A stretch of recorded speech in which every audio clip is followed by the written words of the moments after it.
Isto é Olha, assim. primeiro quero dizer que tens umas cadeiras muito mais confortáveis que as minhas. Vou já refilar na TVI. Eu já, como é que por acaso não tenho Já te lá razão sentaste. Não tenho razão de queixa das tuas. Pois não, mas estas são... Pois, não, há uma diferença sim, realmente. Mas isto prende-se também, vou-te explicar, prende-se também com a minha própria vivência. Eu tenho uma vivência muito grande, cheia de mobílias. É mais um chalé que uma vivência. Eu trouxe estas duas cadeiras. Gostei imenso de estar no teu programa, Artur. Achei. Obrigado. Mas, quando me disseram que tu tinhas tido uma pequena pataleta, que é uma coisa que me toca muito de perto, porque eu estou precisamente na fase de ser surpreendido. Estou na chamada fase de alto risco. Nós, os mocinhos, trabalhamos muito, entramos numa fase e que somos um bocado excessivos às vezes. Tu era com cigarrilhas, não é? É. Eu as minhas grandes charutadas, de vez em Também uns charutos ajudavam à festa. Pois é. Portanto, não senti só como problema teu.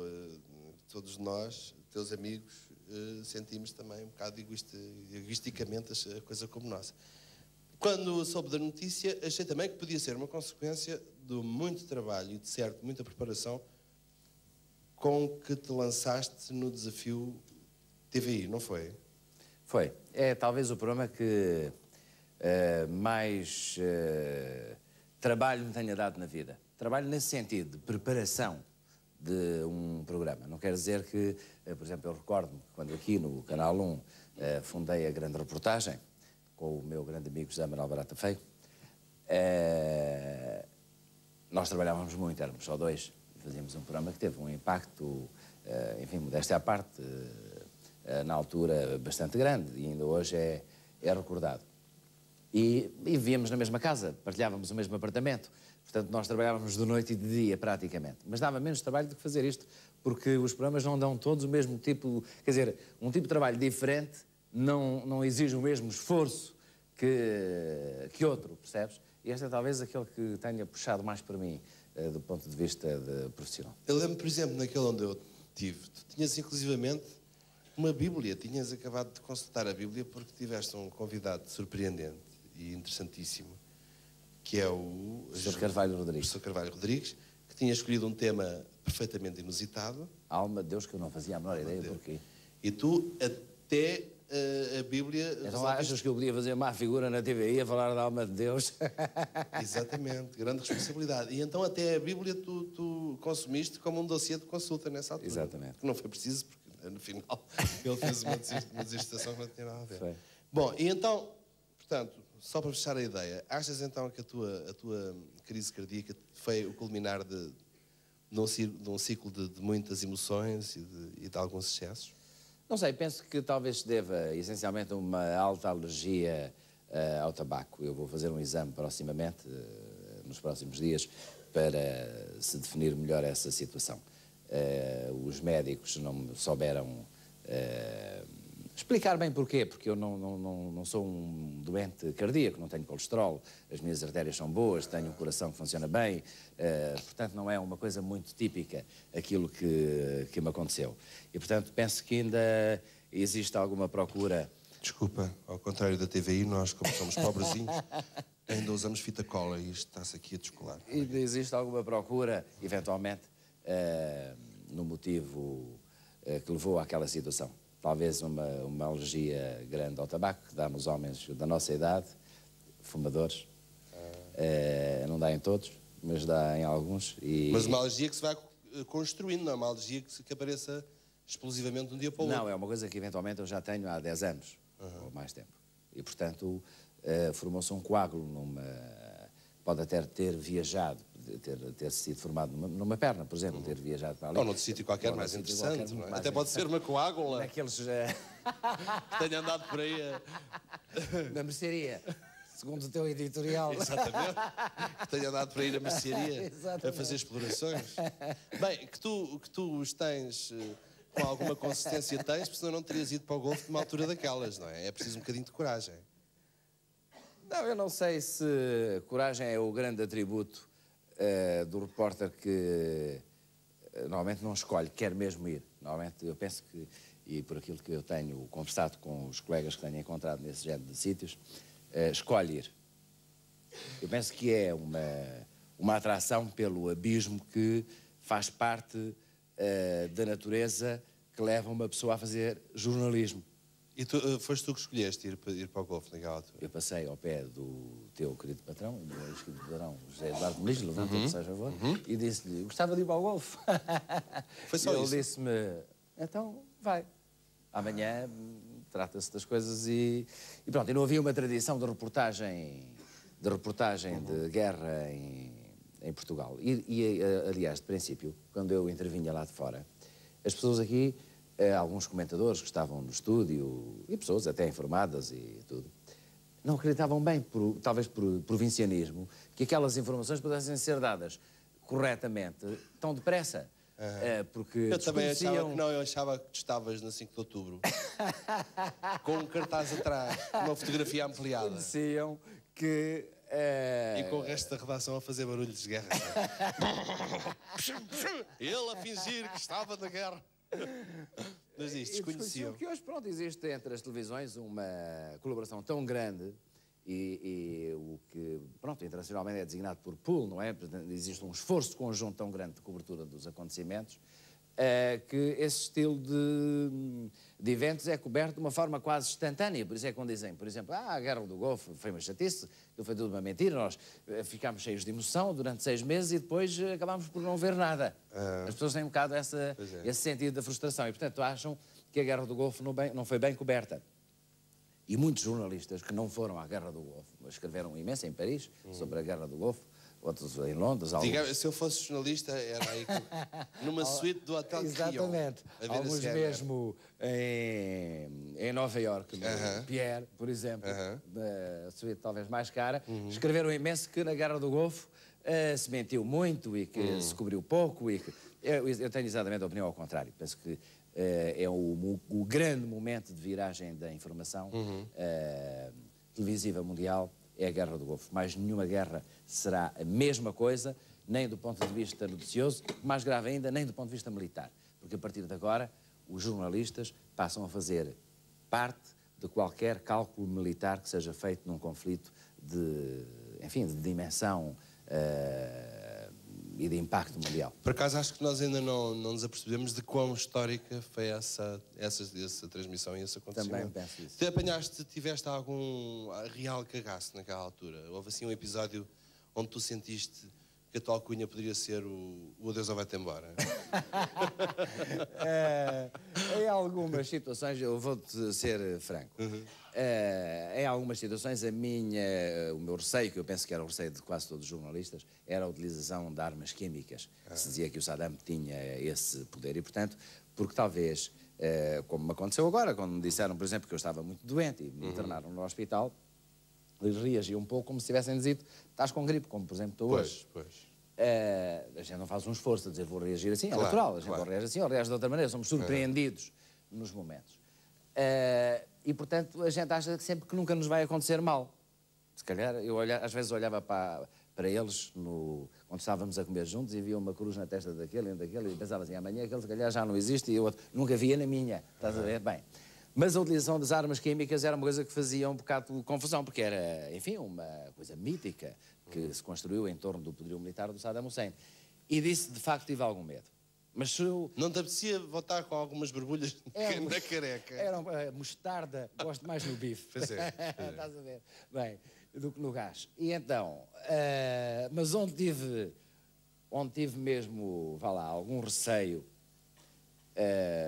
foi na Jugoslávia, ou na Somália, porque eram conflitos de dimensão menores relativamente à Guerra do Golfo, mas muito mais desorganizados. Claro. Não me esqueço que uma vez na Jugoslávia... Onde qualquer um pode dar um tiro em qualquer um, sem razão nenhuma, não é? Não, e depois tu não sabes... Como eu fiz na Roda da Sorte, só pelo prazer de dar tiros. Além de poderem destruir o cenário, não é? Porque acham que aquele dia é o último programa, depois não sabem bem o que andam a fazer. Claro. Enquanto que ali toda a gente sabia o que andava a fazer. Nós é que tínhamos que adivinhar porque é que vêm tantos caminhões da esquerda, tantos jipes da direita, tantos soldados ao meio, não é? Mas percebes que aquilo tem uma razão de ser. Na Jugoslávia já tem menos. Na Somália não tem nenhuma, não é?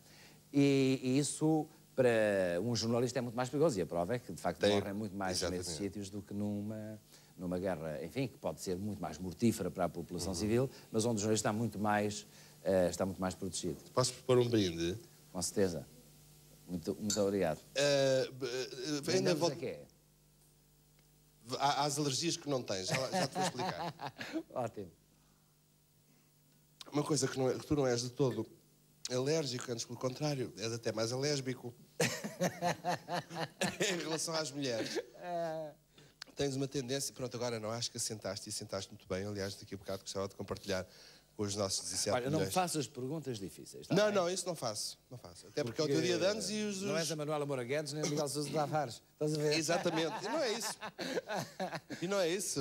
Os aniversariantes vêm cá para estarem de contracte. Exatamente. Bom, portanto, para onde é que eu ia? Já vou compartilhar com os nossos 17 milhões de espectadores a tua cara metade. Mas realmente tu és um mocinho basto namoradeiro. To say the least. Não és? És muito pinga-amor. Não, acho que... Sim. Tive... Sabes que isto perguntar é mais fácil do que responder. Então às não é, vezes. então eu não quero outra coisa. Direi que tive as namoradas que, enfim, qualquer português médio tem. Sim, has-me explicar onde é Se que olhar é. aqui para o público, fico convencido disso imediatamente. Sim, has-me explicar de que portugueses Estou ali a ver médios... vários que já os vi sentados ao lado de outras pessoas. Pois. Noutros programas. Has-me explicar de E não sei porquê. Has-me explicado de português médio é que estás a falar, se é da Organização de Restaurantes Sexuais de qualquer sítio. Não, mentira. Esta é a tua queridíssima mulher. Olá, bebê. Eu agradecia que nos apresentasses, se faz favor. Nós ainda não fomos apresentados. Então eu vou-te apresentar. A Paula é uma jornalista da RTP, do Canal 1, do Telejornal, e, portanto, tens que ir ver no Telejornal por São José Eduardo Zangas, contigo. E conheceram-se em trabalho? Não. Num jantar de amigos. De jornalistas, de facto. O jornalista está sempre a trabalhar. Sim, também é uma boa desculpa essa dos jornalistas estar sempre a trabalhar. Sim, senhor. E então... E depois? Bom, A menina achava-lhe alguma piada? foi mais ou menos paixão à primeira vista. Sabes, tu tens imenso, deves titilar muito a população feminina, porque eu tenho umas amigas que te acham imensa piada. Esteja descansada que eu não as vou apresentar. Mas é engraçado, porque é uma arma boa também para um jornalista, não é? Saberes que podes usar um bocadinho do teu charme. Não, olha, por acaso isso nunca foi consciente. Não é algo a que eu recorra como alguma espécie de potencial quando comunico, não é? Porque eu penso que um jornalista tem que ser mais nada, um jornalista não tem que ser, de alguma maneira, comunicador, não é? Não, portanto, não utilizo isso conscientemente. Mas não te preocupa, tudo que vem à rede é peixe, portanto é mais uma armazinha, não é? Que se tem. Por exemplo, eu prefiro ser um mocinho jatoso em vez de ser o Quasimodo, por exemplo. Andar aqui com a minha corcunda, muito triste. Então é depois, amor à primeira vista, e agora já tenho uma filha que nasceu justamente na noite em que eu te fui visitar, até te dei uma xuxa, que se chama... Francisca. E foi um parto ótimo e calmo. Mais ou menos. Francisca teve um nascimento turbulento? Não, foi razoável. Foi cesariana, mas foi fácil. Olha, e este é o teu filho, tem 10 anos, não é? Este é o meu filho mais Chamas-te? André. E lembras-te como é que foi o teu parto? Ou já não te lembras muito bem? Não. Eras mais pequenino, de certeza, não é? Era. Olha, gostas de ver o papá na televisão? Gosto. E gostavas quando ele estava na guerra? Não. Porque estavas com medo que ele não viesse inteiro? Era. Ele viesse transformado em borbulha por causa de algum gajo do tio Hussein. O que é que fazes? Estás a estudar, não é? A estudar o quê? Muitas coisas. Como, por exemplo? A reforma educativa. Forma educativa. Forma educativa, sim, senhor. E estas são as tuas coleguinhas de escola, não é? Ah, não! São tuas coleguinhas de escola. Minhas colegas de escola. Sim, senhor. Boa sorte, queridas. Até já. Já conversamos. Vamos voltar para os nossos salões. Então, queria ser só indiscreto uma vez, mas não é mas com uma pergunta que vou pôr de uma maneira suave, que é: quando tu transitas de paixão para paixão, Ah, e ele a dar-lhe. Mas diz lá. É que essas coisas interessam-me. Que eu, atrás desta minha capa de intelectual, assim porque eu sou, não é? Tenho um lado muito janeleiro. Gosto de estar à janela a observar a vida de cada um. Quando tu transitas de relação para relação, coisa que já tem acontecido desde que eu te conheço algumas vezes, o que é que te chateia nisso tudo? É uma maçada de teres de cortar com a relação anterior, ou preferias que nós fôssemos uns seres programáveis e menos inconstantes? Eu penso que nós, quando gostamos de alguém, porque vale a pena gostar de alguém, e, portanto, quando uma relação termina, passamos, é sempre um momento traumático, não é? Porque se nós gostamos de alguém foi porque encontramos motivos para isso. E quando deixamos de gostar, nunca se deixa de gostar, assim, a gente não vira, a não ser que nos façam uma coisa horrível, não é? Pronto. E, portanto, são sempre momentos difíceis na vida de uma pessoa. Também não mudei tantas vezes assim. Mas, na realidade, penso que é como nós, por exemplo, andamos mais com um amigo, depois passamos a andar mais com o outro. Não quer dizer que a gente tenha cortado. Os sentimentos são muito difíceis de cortar. Eu, por exemplo, é como com a RTP. Eu trabalhei aqui muitos anos, por exemplo, não é? Agora estou na 4. Adoro estar na TVI, que, pronto, é uma espécie de Veneza. É como... pronto, eu antes de ir para lá já achava bonito e depois de chegar lá achei melhor ainda. Veneza é dessas cidades que a gente vê nos postais, que são muito bonitas, e depois a gente chega lá e elas são mais bonitas do que nos pais. É muito raro, porque normalmente é ao contrário, não é? As cidades são sempre muito mais bonitas nas fotografias do que quando a gente lá chega. Adoro estar na 4, estou de camisola da 4 até ao fim, mas tenho muitas saudades da RTP porque tenho cá muitos amigos, dei tanto de mim aqui e continuo a ser espectador da RTP, como vejo a 4 também vejo o Canal 1 e vejo-te a ti todas as semanas, por exemplo. Eu também sou um grande mentiroso, muito obrigado. Não, mas é sincero isto. E eu penso que na vida, cortar com as coisas importantes, isto é, mudar, é sempre construir algo mais. Não é deitar fora o que está para trás. Pois. Não sei se te consegui responder. Percebo. Mas às vezes é uma maçada, não é? Bem, depois já há as coisas práticas, não é? Que por vezes são mais maçadoras, porque nada destas coisas... Por exemplo, agora sei que estás a começar tudo do princípio. Neste momento vão ter uma casa com paredes e pouco mais, não é? O que se calhar é desconfortável. Quer dizer, vais mais uma vez construir um larzinho. Estou a construir um larzinho já há um tempinho, Já muitas vezes construíste larzinho? Já há uns meses, já tenho paredes, agora já tenho umas cadeiras, uma já tens cadeiras. Umas coisas confortáveis. Está bem, sim senhor. As perguntas são as seguintes. Teve uma vida amorosa agitada? Olha, parece... Ainda bem que é esta pergunta, porque ainda não falámos nada disso. Não, eu tinha-me proposto fazer-te uma entrevista sem falar em políticas, nem em embaixadas de Espanha, nem nada disso, que eu acho que já são temas que estão mais gastos, nem em Pepe só dentro, mas pronto, o lado amoroso é sempre original e as pessoas adoram. Porque teve uma vida amorosa agitada, porque é emocionalmente instável, porque tem um fraco por mulheres bonitas ou porque no campo afetivo é um liberal. Ambos te consideraram liberal afetivamente. A tua resposta é porque tens um fraco por mulheres bonitas. Sente-se uma... Bem, aliás, a explicação está ali, não é? Eu penso que, aliás, essa é a resposta mais simpática dessas três alternativas claro. Que me eram dadas a escolher. A mais simpática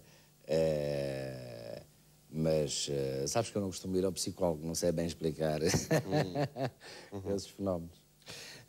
Tenho uma ótima amiga psicóloga que te recomendo, chamada Maria João Martins, que está ali sentada. Sim, mas ainda não tivemos a oportunidade de trocar impressões sobre este particular. Exatamente. Aquela jovem que está ali ao lado da produtora Maria São José, que está neste momento, continua ligada aos momentos de glória, não é? Não é? Exatamente. É a Maria João Martins, que é uma jovem raptada também da RTP, que foi braço direito da direção durante muito tempo e que foi uma grande baixa na família da RTP. Aliás, também foste. E que é uma querida amiga.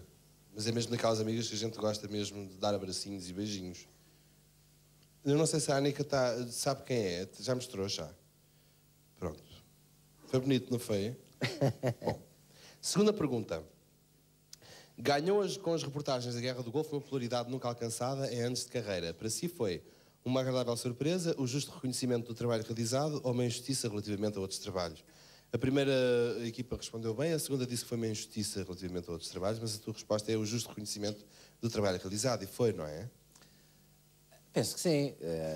Trabalhei muito, empenhei-me muito. E penso Tiveste de usar aquelas máscaras de vez em quando também deprimentes, não é? Usei eu. O que é que se sente? O que é que um repórter sente com uma máscara? O mesmo que se sente com um preservativo? A gente parece que está, mas no fundo não está. Não sei exatamente o que é que se sentirá com preservativo. Nunca precisaste usar.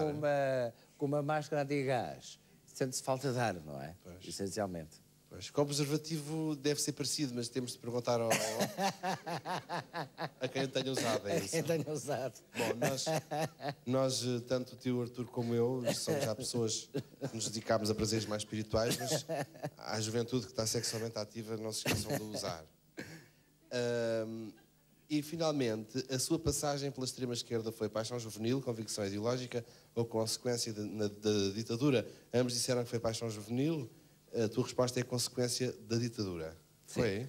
Por acaso, bem vistas as coisas, penso que é um conjunto desses três fenómenos, não é? Sim.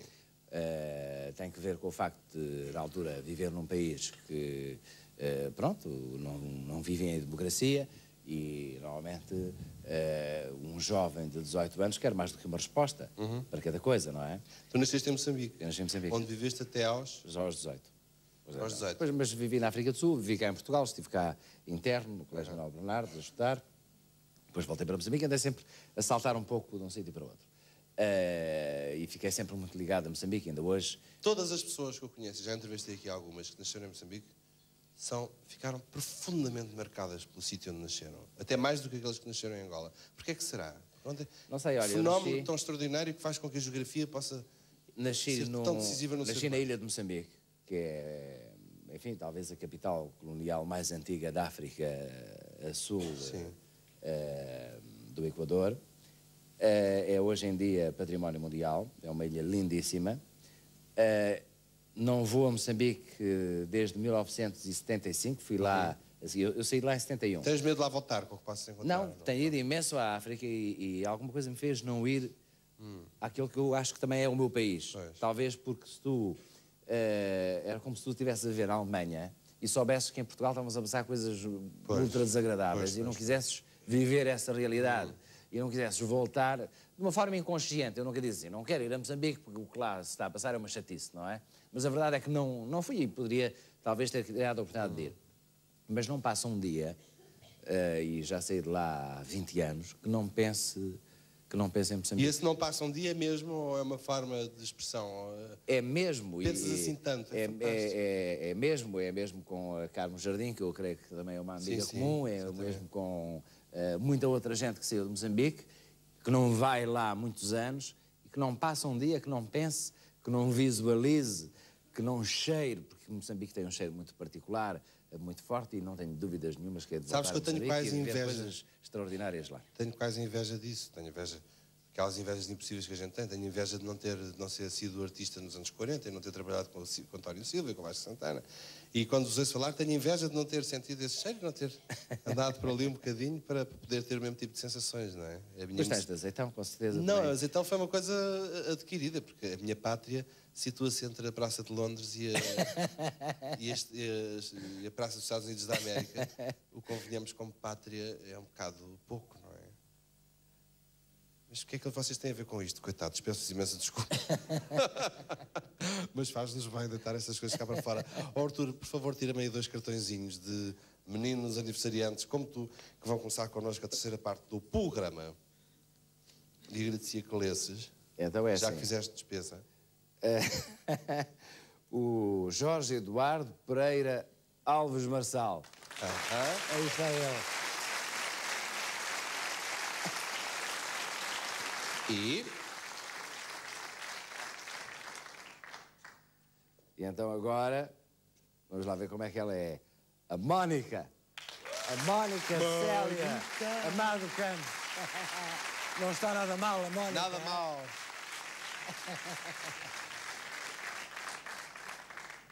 Sabes que uma das conclusões a que eu cheguei é que os jornalistas são as pessoas mais difíceis de entrevistar.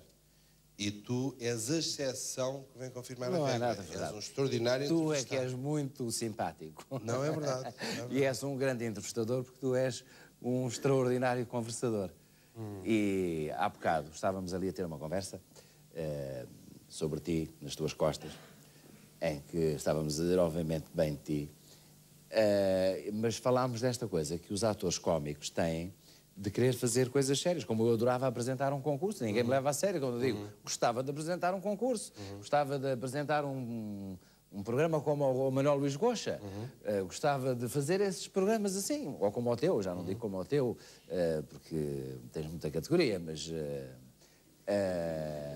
que fizeram? não seria capaz de ser tão bom como tu, mas gostava de fazer coisas menos sérias. E os atores cómicos, normalmente, têm sempre a vontade de fazer o contrário. De fazer coisas sérias, de fazer entrevistas ou de fazer papéis sérios. Eu não sei se isso se passa contigo, mas passa-se com o Jô Soares, atualmente, por exemplo, que virou muito intelectual e estava-se a contar justamente uma história. Ele esteve há pouco tempo na 4, na TVI, e antes de se sentar, fez imensas graças, sentou-se e passou a ser muito sério.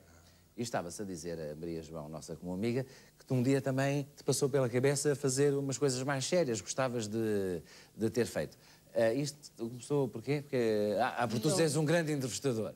E não tenho dúvidas de que tu serias um excelente entrevistador. Tão bom como és um bom ator cómico, não sei se é assim que se deva chamar. Como és um grande ator em qualquer parte do mundo. Eu não sei. Não sei o que é que puseram no copo. Não sei o que é que puseram no copo, mas, por amor de Deus, guardem. Não deitem fora. Muito obrigado. Eu não tenho nostalgia de fazer coisas sérias. Tenho a certeza que não posso representar bem a sério. Porque não sinto. Não poderia ser esse entrevistador que tu dizes, porque não tenho cultura geral para isso, digo sinceramente. Aquele tipo de cultura superficial. Isso é ter talento, não é cultura, porque a cultura é a experiência de vida, antes de mais nada, penso eu, não é? Porque cultura é a gente saber consultar os livros certos nos momentos certos, não é? E termos lido as coisas que devíamos ler no momento em que nos precisamos de socorrer delas, não é? E tu sabes tão bem mexer-te na vida que fazias isso de costas. Está bem, vamos então todos fingir que acreditamos. Bem, isto não tem nenhuma segunda intenção. Desculpa. Não no teu caso, tu és tão insuspeito. Senta. Juro que não é. Toma. Senta. Oh, Herman. Muito obrigado. Nem estava a querer ter graça. Não, eu há bocado estava a dizer ali à Leca que os Os anjos não têm costas, portanto costas eu não tenho. E da maneira como tu gostas das mulheres, posso estar à vontade, gostas por ti, que eu não estou nada preocupado. Olha, Arthur, a propósito de coisas simpáticas, tenho aqui um presente que eu tenho a certeza que tu vais adorar. Porque não é bem para ti, mas é como se fosse para ti, no fundo é para uma jovem que é a continuação de ti própria. Relembra-me só o nome da tua filha. Qual delas? Eu dei-me duas. Esta última. A Francisca. A Francisca. Chega-te para ali, se faz favor. E importa, este é o primeiro presente que a Francisca vai ter. Agradecia que o abrisses. Espero que seja fácil. E espero que ela se divirta sentada aqui nesta cadeirinha. Isto é muito bom, dá para várias idades. Vai se divertir imenso e quando não comer a sopa toda eu digo-lhe que chamo o tio Herman. Espera aí. Ainda não acabou. Isto é agora para esta primeira fase da Francisca, para quando o pai aparecer na televisão, ela não desatar a correr pela sala. Não é um conjunto de giro? Muito obrigado. Muito obrigado.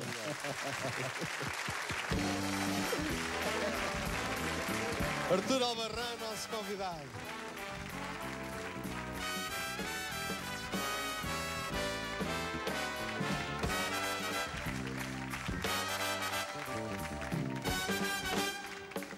Ganhou a equipa A.